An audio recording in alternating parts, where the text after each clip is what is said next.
popular media often displays military veterans who suffer from post-traumatic stress disorder, but consider that many people who are not veterans are exposed to trauma indirectly, often in the course of professional duties. People who suffer from PTSD have experienced trauma. They've been exposed to death, serious injury, or sexual violence. Specifically, first responders may develop PTSD after repeated exposure simply from going into work each day. In fact, studies of firefighters have generally found rates of PTSD ranging from 13 to 18%. Furthermore, studies have found that exposed disaster workers are at increased risk of acute stress disorder, depression, and PTSD. Individuals with PTSD have negative thoughts or feelings that begin or worsen after trauma. You alright, man? Yeah, never been better. I just bought a new high-def TV. I mean, it's got Netflix. I can do all the... I mean, how are you hanging, after yesterday's call? Oh, that? I'm doing fine. Are you sure? I know that call was absurd, and after my first pediatric death, I was pretty messed up. With all the tough calls you've been having recently, I completely understand if you want to take some time off. Thanks. I don't worry about that kind of stuff.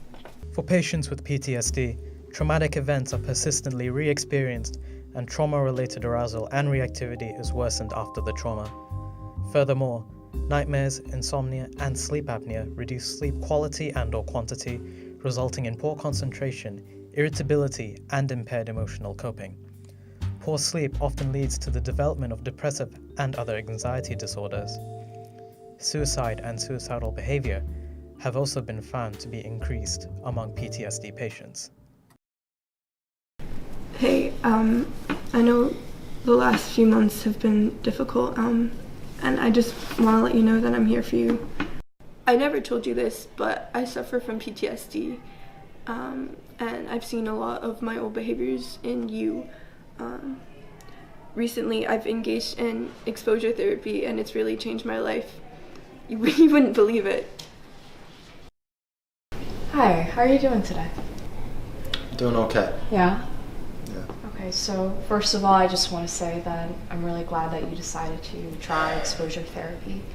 So just to give you a brief overview of our session today, what's going to happen is we're going to work together to think through some difficult situations that you've been struggling to think about since your symptoms have begun.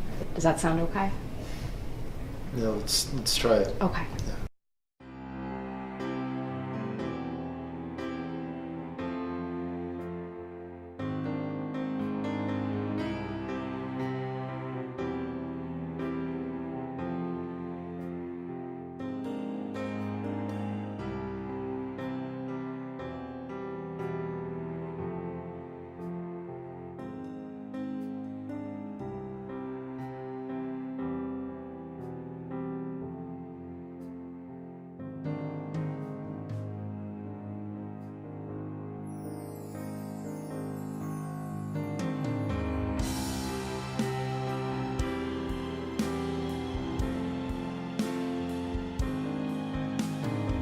For more information on how to get help for PTSD, visit ptsd.gov, apa.org, or nimh.gov.